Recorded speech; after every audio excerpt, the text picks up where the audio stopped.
Welcome to the Audacity to Podcast, episode 188. How much time does it take to podcast?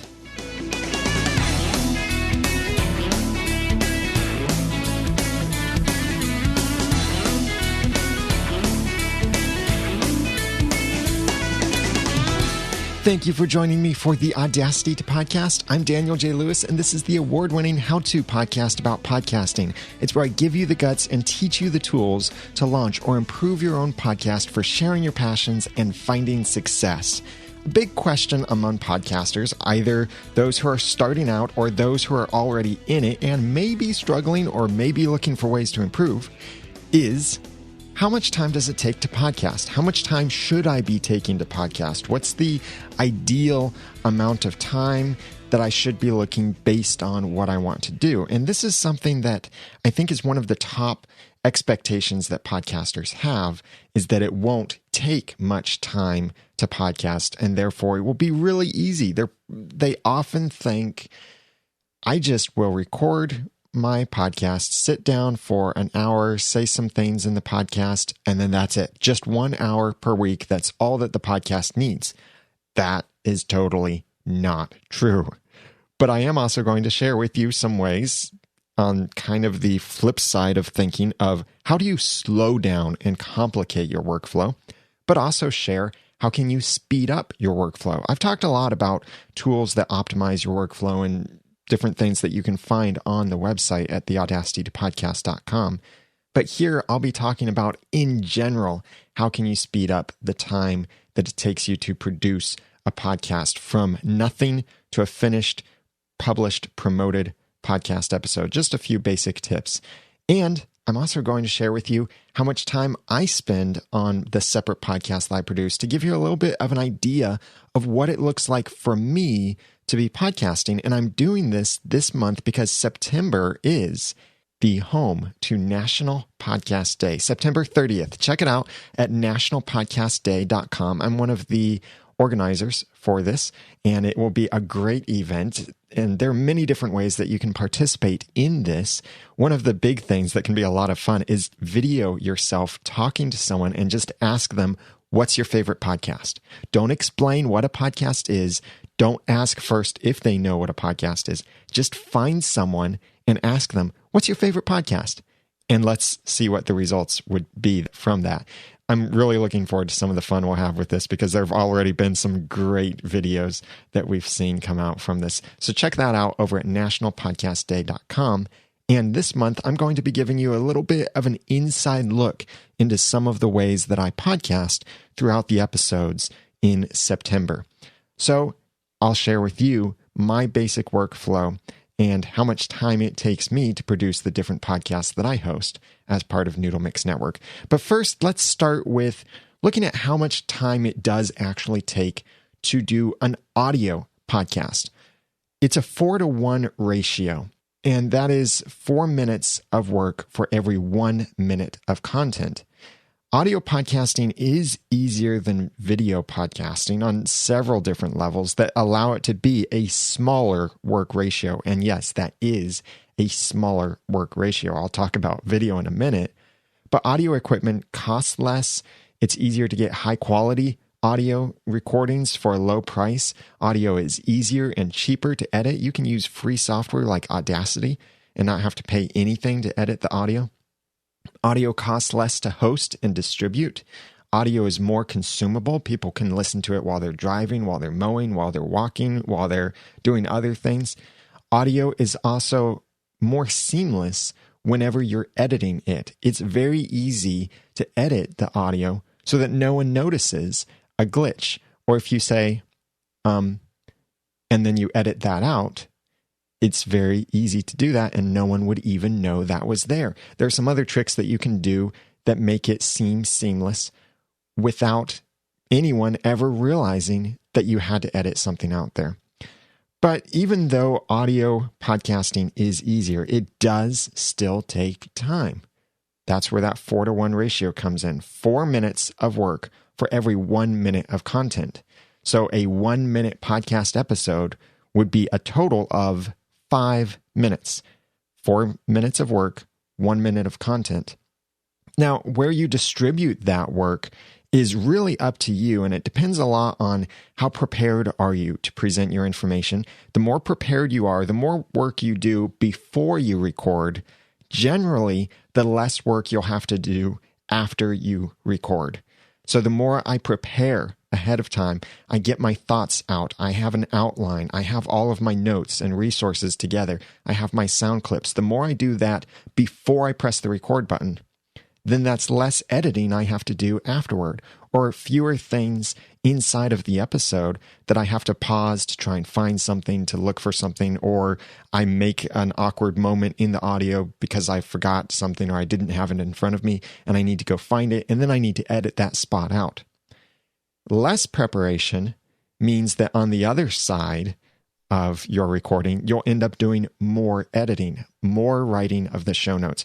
Here's the cool thing with my workflow is because I put most of my time with the Audacity podcast before I press record, I have very little that I need to do after I record. The show notes are basically already written because I start by writing my show notes, and that helps me give a better presentation in the audio as well. So I don't have to write my show notes after I've recorded. There are certain things like an interview, guest co-host, or certain other things like that where I might write the show notes afterward. But in general, I do it before, so I have less work to do afterward. So audio editing is about a 4-to-1 ratio. If you look at your own schedule of how much time it takes you to produce a podcast, and your amount of time that you're spending is higher than this, maybe you're an 8-to-1, a 10-to-1, or even worse than that, then maybe there are some things that you need to drastically change in order to make your audio editing workflow a lot better and be able to put an episode out more quickly and not spend so much time on the production, on the editing, and on other things. Video podcasting is a much bigger ordeal. That's an 8 or larger to 1 ratio. It's much bigger, much more difficult than audio editing because in video podcasting, video equipment costs more because not only do you need good audio gear, but you also need good video gear because the most important thing about video is to have good audio. So you need good audio, and for a great video, having good audio also often means having different kinds of microphones because you wouldn't really want a big microphone right in front of your face in a video. That won't make a good video. So you need something else, a microphone that you can have out of the frame or a microphone that's small enough, like a lavalier microphone. So video equipment just costs more. And it's also harder to get high quality video for a low price. Yes, there are certain ways that you can skimp on things. You might be able to use your smartphone camera. You can use an open window as lighting for your video, but it is still harder to get that high quality for a low price. And effective video editing often requires more expensive software. Yes, there is Windows Movie Maker or there is iMovie for Mac, but really to edit video well and make it look really well, sometimes you need something a bit more powerful, or simply just to make the right kind of video output file or high definition, you need more powerful software sometimes. Video also costs more to host and distribute, especially if you're publishing in high definition. That costs a lot more than audio. A single audio episode could be 30 megabytes, but a single video episode could be a couple hundred megabytes or even a gigabyte or more. Video is also less consumable. People can't or shouldn't watch video while they're mowing the yard, while they're jogging, while they're working, while they're driving in the car. Video editing also takes a lot of work and extra footage in order to make your editing look seamless. Like B-roll footage can layer over spots where you do an edit, but if you don't have something to cut to and then cut back to your video, then people will see a pop. They might not hear it, but they'll see it where you pop from one location to another. That's why sometimes it can be good to change camera angles, change your position more drastically, so it seems like it's an intentional edit, But sometimes even then, it might be a little bit too disjointed because of how harsh the edit looks while the camera is still in the same spot. And video also has more layers that require editing. It's not just what you're hearing, it's what you're seeing. It is stuff like the lower thirds, your transitions from one thing to another, B-roll footage that you have to record. If you're going to use it, you have to record it. That is, you don't have to use B-roll footage. But if you're going to use it, you got to record that somehow. Things you need to display on the screen, screenshots, switching between cameras or switching from your camera to your screen if you're doing some kind of screencast. Video is a lot more work for podcasting than for audio. And because of all of these things, and there are many other layers to this that make video a lot more complicated, factor in at least an 8-to-1 ratio. 8 minutes of work for every 1 minute of content. So if you want a well-produced 15-minute video without doing anything fancy, it could easily take you an additional 2 hours to prepare and produce that video. Just a short video. And I see it commonly take much longer than 8 minutes for every 1 minute of video. With some of my own videos that I've done, I've run into issues where it was 16 minutes for every 1 minute of video. It takes a lot more work to do video because there are a lot more details that need to look good in your video. You don't have to spend that much time, but if you want it to look good, that means spending more time and more time in video than audio. So audio is about a 4-to-1 ratio. That's a good target. Video is about an 8-to-1 ratio. That's a pretty good target for video. So factor that in when you're thinking, oh yeah, I'm going to do a 1-hour video podcast every week. It's not just your 1 hour unless you're completely comfortable with just going to the microphone, presenting, stopping, uploading, and pressing publish. Even that takes probably about 50% more time than what it takes you to present. But you have to be extremely good at presenting. You have to know your content extremely well.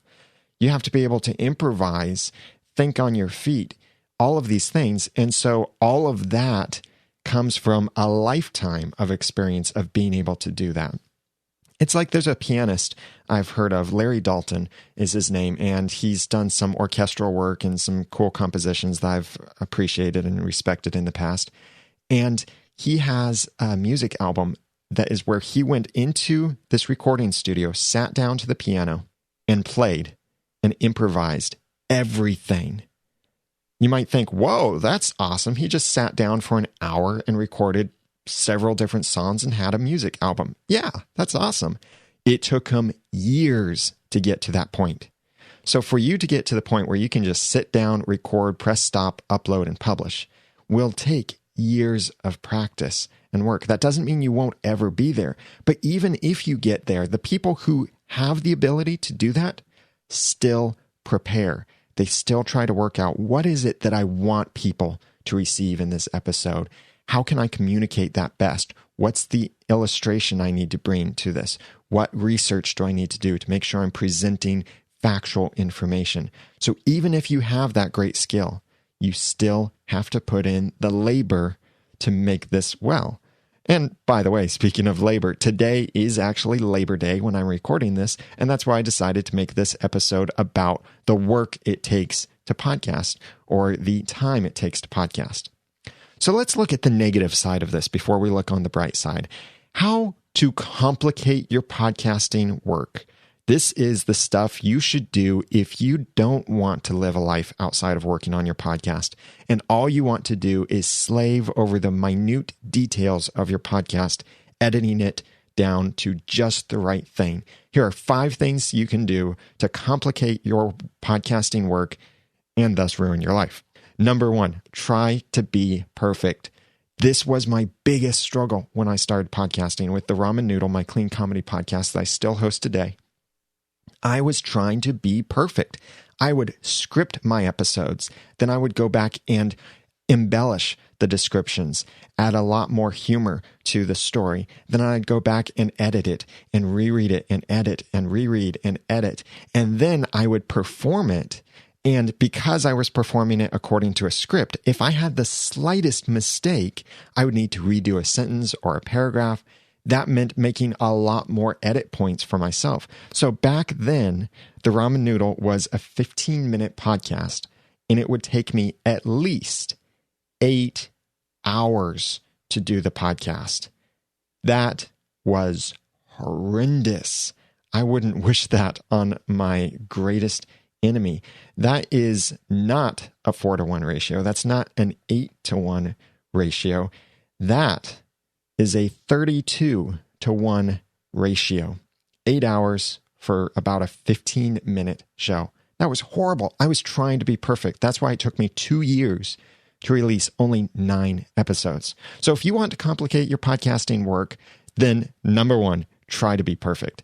Number 2, don't plan ahead. Just go up to the microphone, say whatever you want. You can edit it in post. Don't worry. You can spend hours and hours editing it to perfection. Number 3, edit out every mistake. So you didn't plan ahead. Okay, good job.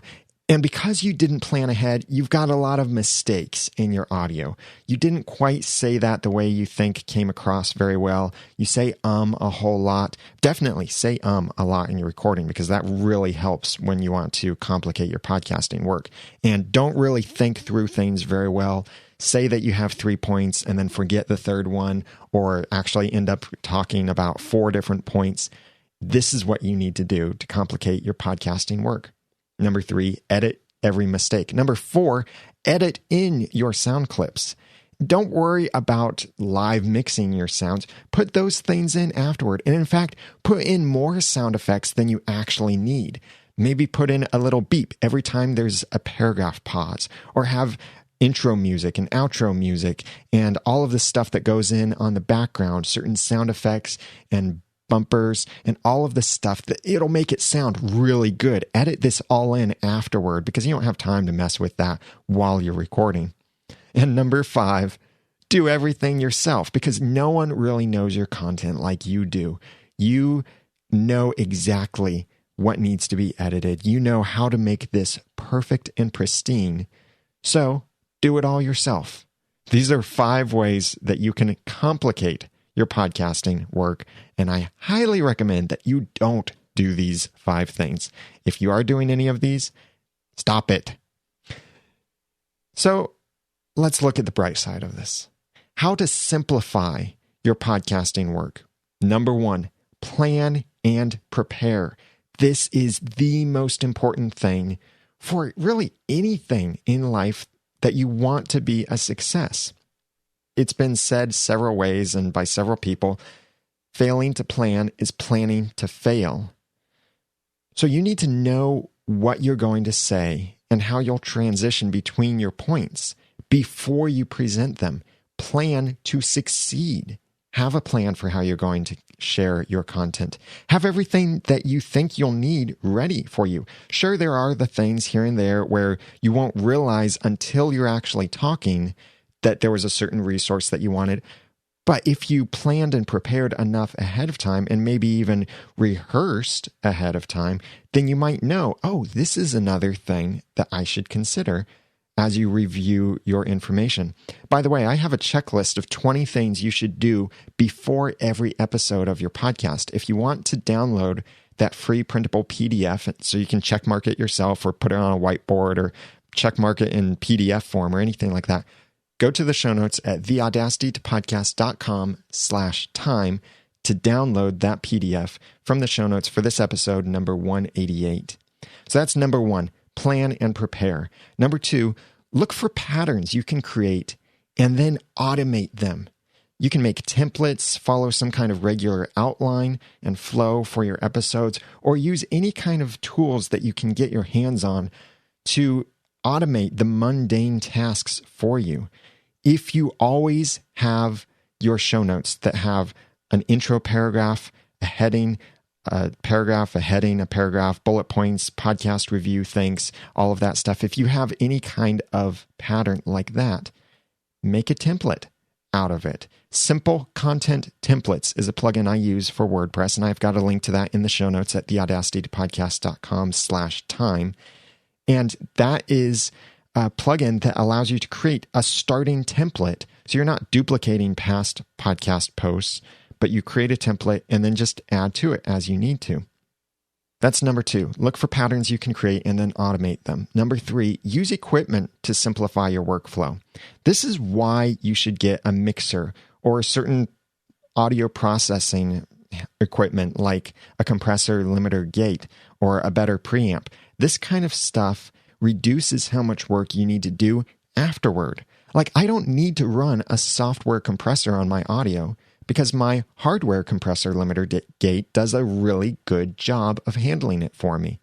Now, I do run one audio effect right now on my audio, and even as I'm getting into looking at loudness normalization standards and like -16 lufs and true peaking at -1 decibel true peak and that kind of stuff, I'm still looking at ways that I can do that with just a single audio processing step instead of having to run through a bunch of other steps, because my compressor limiter gate is handling the compression for me. That's evening out the loud spots and the quiet spots. My mixer allows me to live mix in music and sound effects and bumpers and such into my recordings, so I don't have to edit that in afterward.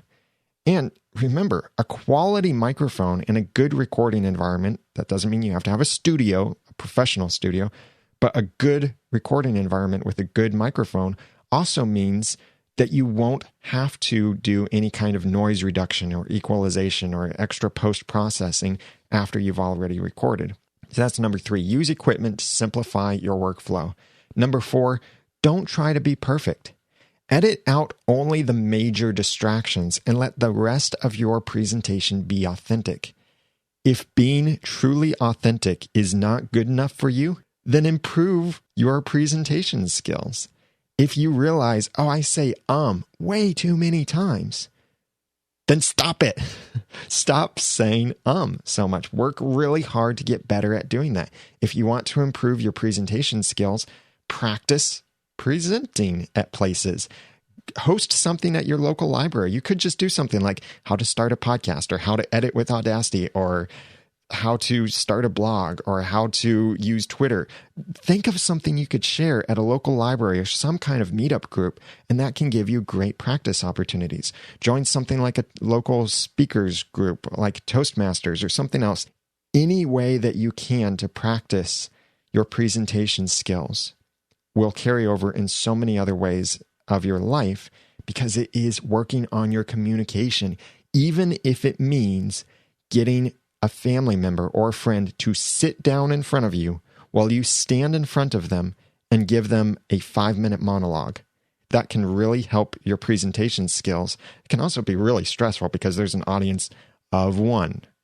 So when you make eye contact, you're making eye contact with only one person. None of this just bouncing around the room pretending you're making eye contact. They would actually know it. So this is number 4. Don't try to be perfect.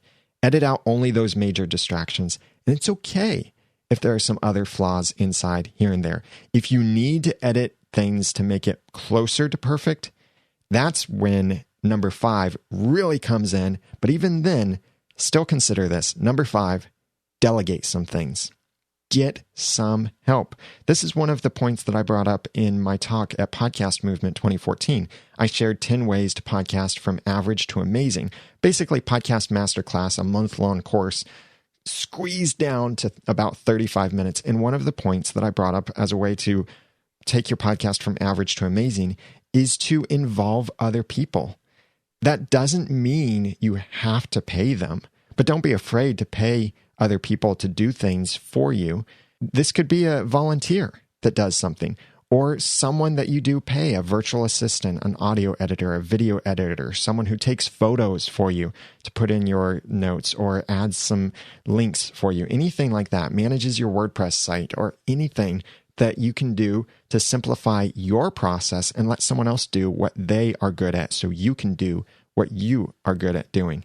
Another way of looking at this is that you don't have to be the one to always come up with the original content. You could go out to your community and ask for content ideas. Ask your community, what questions do you have about this? And then that might give you a list of questions that you can answer in your episodes, or you can ask for, hey, what are your ideas of how to do this? Or what are your favorite things here? Or what are your top picks for this particular thing? Or what's your theory? Incorporating feedback is a great way of delegating some of your preparation to your podcast because you aren't having to come up with that content yourself. You're coming up with the response to someone else's content. So look for ways to delegate some things. That's number 5. So these 5 ways to simplify your podcasting workflow. Number 1, plan and prepare. Number 2, look for patterns you can create and then automate them. Number 3, use equipment to simplify your workflow. Number 4, don't try to be perfect. And number 5, delegate some things. I'd love to hear your thoughts on how you simplify your podcasting workflow and some of the ways that you've struggled to manage your time in order to podcast and what your experience has been of how long it takes you to podcast. If nothing else, please go to the show notes at theaudacitypodcast.com/time and tell me, how long does it take you to produce how long of an episode? So if you have a 30-minute episode, how many hours or how many minutes does it take you from starting point, nothing whatsoever, to having a finished, published episode that you've shared appropriately and promoted appropriately? How long does it take you between those two things? Either spread across days or actual minutes would be great. Comment on the show notes at theaudacitypodcast.com/time. That's also where you can get my checklist for 20 things you should do before every episode. Now let me tell you about how I work. Give you a little bit of a behind-the-scenes look of 3 different podcasts that I host because they have 3 different workflows to them very much. The Audacity to Podcast, Once Upon a Time podcast, and the Ramen Noodle Clean Comedy podcast. These 3 shows have very different workflows, but they are regular shows that I host. And for the sake of discussion, we'll assume that this is during the Once Upon a Time TV season. So first, an inside look at my general workflow for the Audacity to Podcast. And if you want the links that I'm going to mention, because there are several links and products, go to the show notes, theaudacitypodcast.com/time for episode 188. So first, I start by collecting ideas and developing some of these ideas inside of Evernote. I do this throughout the week. Every day, whenever I get an idea, I jot it down, add it to that list of episodes, and I'm keeping track of this in Evernote. Sometimes I will take a particular idea and develop it a little bit. And this happens at the strangest moments where I'll be sitting somewhere and just boom, I get an idea of, oh, here are 3 resources a podcaster should use to grow their audience.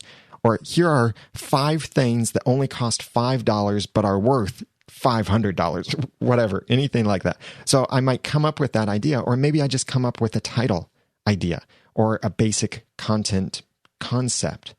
I jot that down inside of Evernote, and I definitely like having Evernote Premium because I have bigger upload limits and a lot of other stuff I can do with that.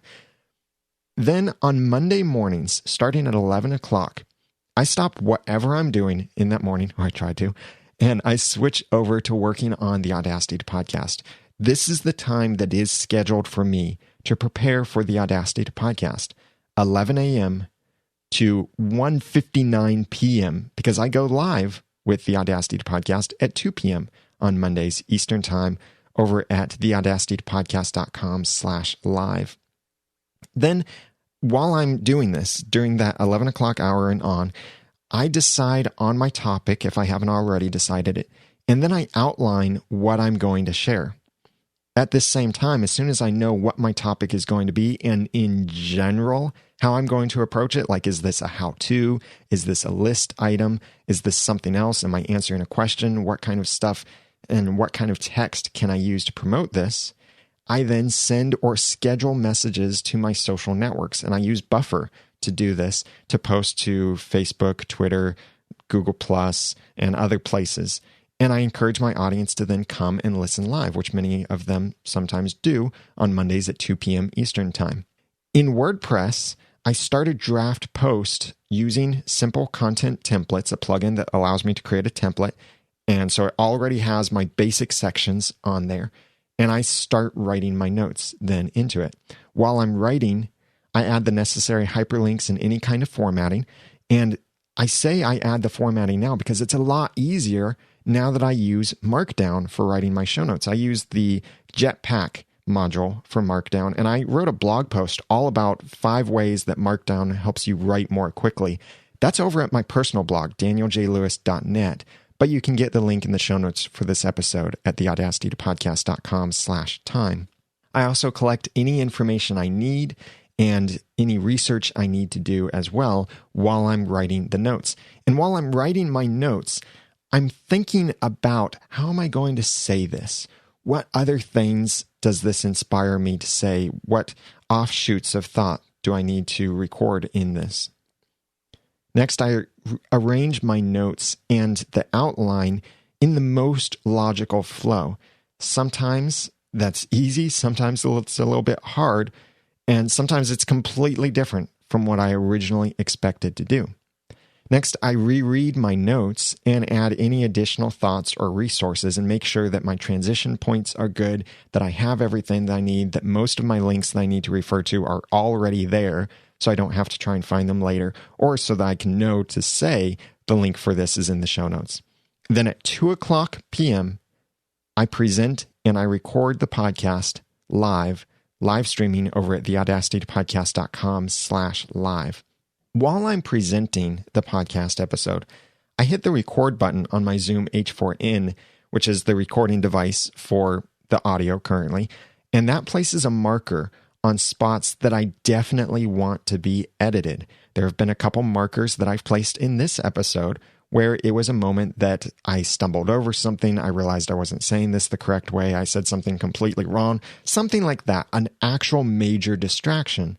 But I'm not going to remove the slight slips. I don't need to make this perfect. I just want to mark the distracting spots. Then by about 11 o'clock, I'm finished recording the episode, so then I copy or move the audio files from the SD card in my Zoom H4n over to my computer.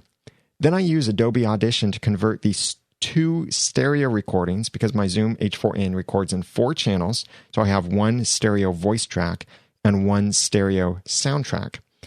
I convert these to mono with Adobe Audition because other tools lose those markers that the H4n placed, so I have to use Adobe Audition for this.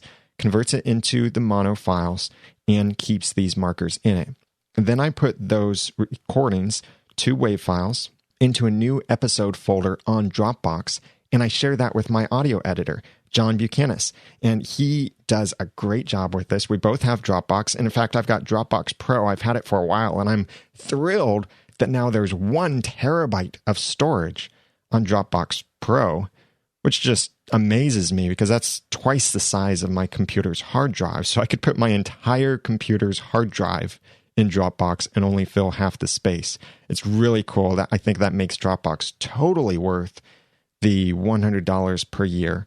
And I've got a link in the show notes to Dropbox if you don't know what that is. But John is my editor, so he will then edit the audio for me. So by about 3:15, I've got the audio file uploaded or files uploaded, and he can start working on that once those files download. While he's working on that, I work on finalizing my show notes with any kind of relevant tags, SEO stuff, links, images, especially a featured image, which can sometimes take me way too much time. That's something I really should look at delegating. I'm learning here along the way myself. But that featured image is very important to me, that it be relevant and communicates what this podcast episode is about.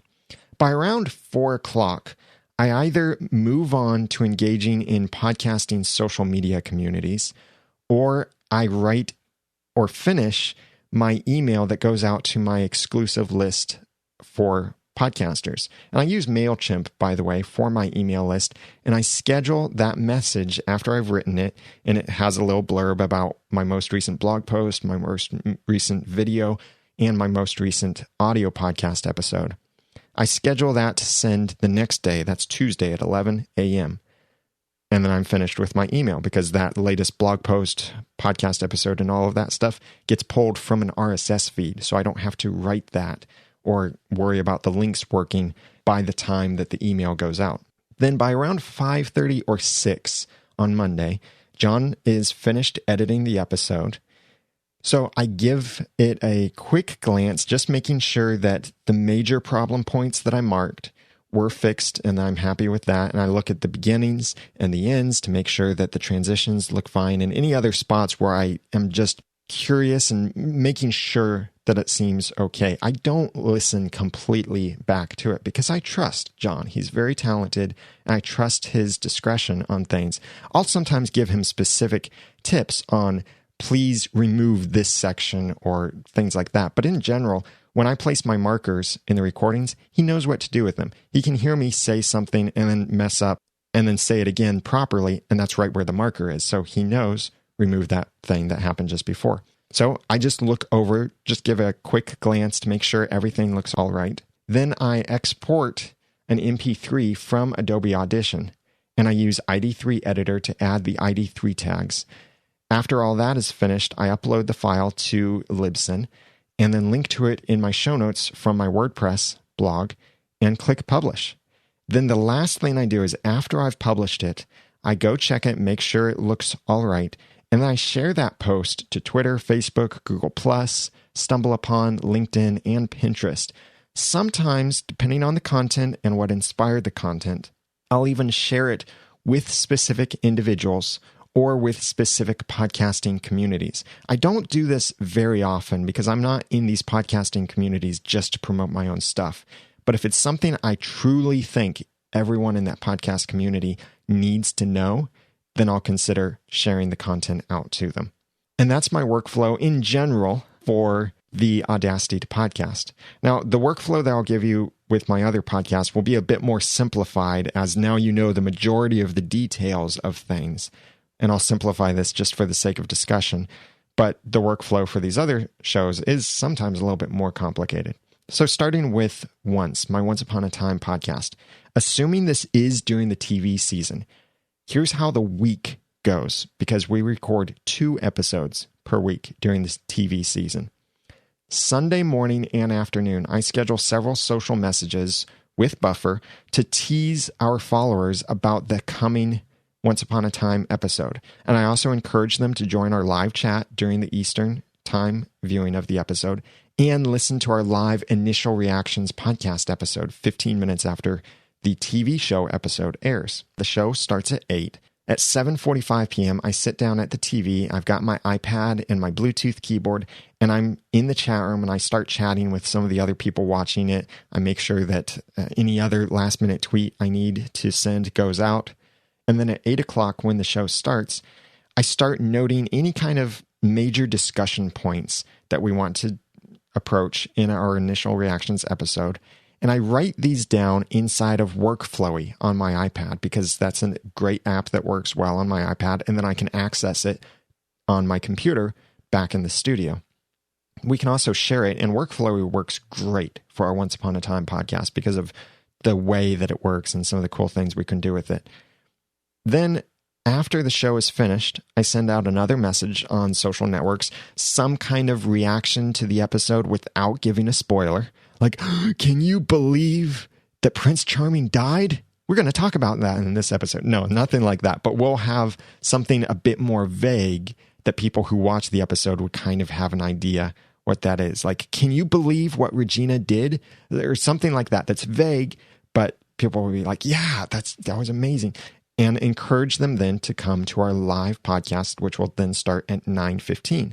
So at 9:15, we go live, we share our initial incomplete thoughts on what we just saw. While we're recording, I am talking off of my general discussion points that I have, and it is a little bit disjointed, and our listeners know that because these are just our initial reactions. They're shorter, they're not as thorough. But while we are live streaming our recording, I have a virtual assistant. Her name is Jack, and she's writing our show notes on what we say as we say it. And she's directly writing them into a WordPress post and adding the links and a couple screenshots here and there that we can have at that time with the episode just having aired, and a press release and that kind of stuff. She follows our template that's from Simple Content Templates. Then we finish that podcast recording by about 9:45, And again, I pass those recordings on to John for his quick editing, because Sunday nights, the priority is get this out quickly. It doesn't need to be perfect. It needs to be quick.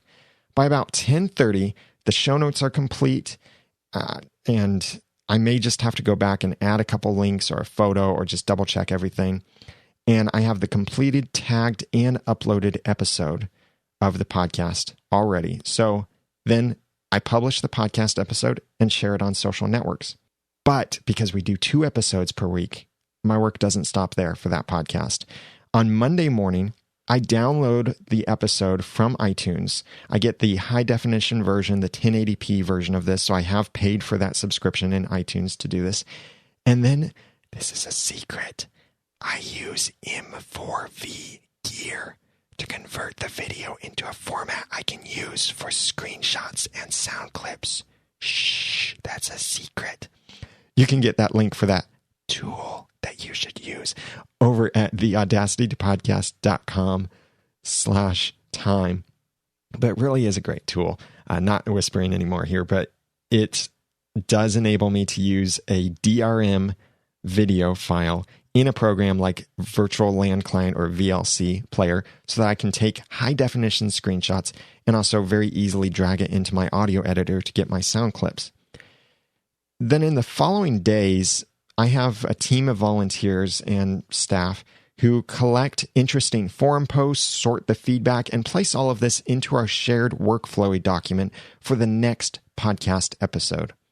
Then on Wednesday, starting at 1 o'clock, I rewatch the episode while I list and arrange the scenes in the most logical discussion order.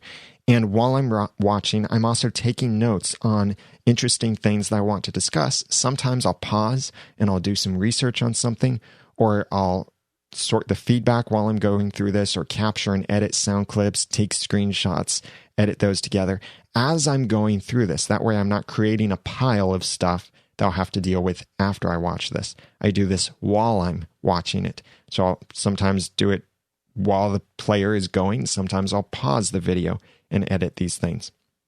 Then when I'm finished with my once podcast preparations, which is usually about 4 o'clock or 4:30, then I move on to my next task, which is with the other podcast I host on Wednesdays, but I'll talk about that next.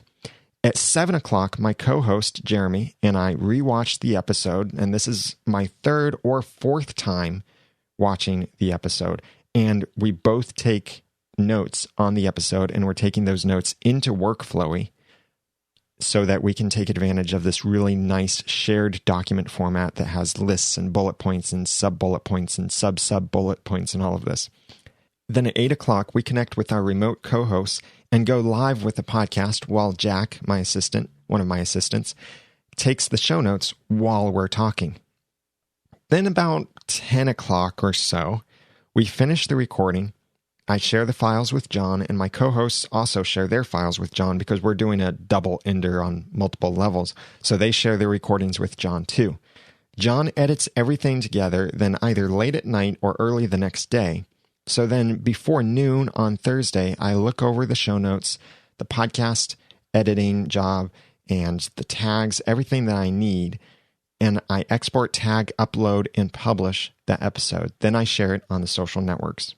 And that is the goal, so that by Thursday at noon, the episode is published. And last but longest podcast that I've been recording is the Ramen Noodle, my clean comedy podcast. It's kind of the simplest show to prepare for, but I always see that less preparation means less actually funny content in the episode. We can't just wing it. It doesn't work very well that way. It needs preparation of some sort. So throughout the week, I collect or note funny things, stories, stuff I find, feedback, stuff our listeners send in. Then on Wednesday, after I finish preparing for one's podcast, I prepare for the Ramen Noodle, and I usually have 30 to 60 minutes to do this. Our goal for the Ramen Noodle is about a 30 to 45 minute episode. Sometimes it's as long as 60 minutes, but we're both bringing content to the episode. And sometimes we have a lot of fun just riffing off of an idea we're prepared to discuss. And I draft these notes, very, very basic notes, in WordPress using my template from Simple Content Templates. At 5 o'clock, my co-host, Jeremy, comes over to have dinner with my wife and I. And this really helps break the ice and gets us both in the mood for comedy because we both might have had a tough day working or there are other stresses. And it just helps us be more casual with each other since we're doing comedy. We go live with the comedy podcast at 6 o'clock and then we finish at 7 o'clock. And this is over at noodle.mx/live. As soon as we're finished, I try to immediately share the recording files with John so that he can start editing those, or at least he has them. But then I move on to rewatching Once Upon a Time and preparing for that podcast, which is going to happen next. The next morning, I look over John's edits, finish my show notes, and then publish that episode. And I share that episode to my social accounts and then move on to publishing our Once podcast episode. So those are my basic workflows for each of the podcasts. There are a lot of other tools along the way, a lot of other things that I do, but in short, that's how I do it and how I manage my time. So one thing that you can see, for example, is with the Audacity to podcast, I'm spending at least 3 hours in preparation for every episode. Definitely 3 hours of solid writing, preparing just before I record, but there's also the time throughout the week where I might be preparing in other ways, jotting down ideas, developing ideas in random ways, reading, responding to feedback, discussing things in communities and getting ideas. But then after I record, so maybe a 30 to 45 minute or so episode, then after I record, it does take more work to promote it, to add all the final details and get that thing published. So all total with the Audacity to podcast, I am working about 4 hours for a 1 hour podcast. When I handed off the editing of the Audacity to podcast to John, that does free me up to do what I would otherwise do better. So it's not like I'm spending less time. I'm doing the other things I wanted to do along with the podcast better. And then he's editing the episode better than I would have been editing it because I would have only edited out the major distractions. And in fact, I would let more stuff slip by if I was the one editing it because I didn't want to try to make it sound the best that it could. But when I have him edit it, I do let myself correct certain things if I really think it's necessary and I place those markers. So I'm still spending the same amount of time as before, but now my time is better spent on the things that I can do better. And there is definitely space for other stuff that I can delegate in this process. I'd love to hear from you how long it takes you to edit a podcast episode. From nothing to published and promoted, how long does that take you? Please comment on the show notes over at theaudacitytopodcast.com/time. I've got one basic announcement for you, but it has a few points to it. That basic announcement is I really want you to download my checklist that is 20 things you should do before every podcast episode. I also call this the podcast episode pre-flight checklist. These are 20 things. Actually, it's more like 100 things on the list when you get into the subpoints, but things that you should check or do before every single podcast episode. Stuff like turn off the air conditioner, close the doors, silence your cell phones, turn up the volume, make sure live stream is running and quality settings are correct, all of that kind of stuff. After you get the checklist, then that puts you on my email list. And right now, during the month of September, I'm doing a little mini series of exclusive tips on my email list about search engine optimization for podcasters. So definitely get on the list to be part of that. If you join after a Tuesday at 11 a.m. Eastern Time, and you want the previous email, just email me, feedback@theaudacitytopodcast.com, and I'll make sure that you get that previous email or previous emails, or the next time you receive an email, you'll be able to see the archive of past emails. And stay on the list, please, because I'm going to continue sending podcasting tips and also first access to my upcoming resources. I'm working on something that I'm really excited about. It's going to launch in early October, a simple resource, but I think you will love it and it will help you grow your podcast and be found by more people. So all of that you can get in the show notes over at theaudacitypodcast.com/time. Big thanks to Lisa Cummings from the 100K Career Q&A podcast for the kind rating and review in iTunes. Your written reviews really encourage me, and they help other people find the podcast. So if you appreciate the podcasting information I share, would you please consider writing a review for me? You can do it on iTunes and Stitcher. Just go to theaudacitypodcast.com/iTunes or theaudacitypodcast.com/Stitcher to write that review there. And if you would like to get your podcast reviews emailed to you automatically and learn how to grow your audience with reviews, then check out mypodcastreviews.com.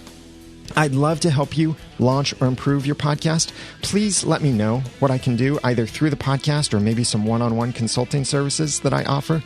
Email feedback@theaudacitypodcast.com or call and leave a voicemail with your email address at 903-231-2221 or send a voice message through the website, theaudacitypodcast.com. Now that I've given you some of the guts and taught you some of the tools, it's time for you to go launch or improve your own podcast for sharing your passions and finding success. I'm Daniel J. Lewis from theaudacitypodcast.com. Thank you for listening.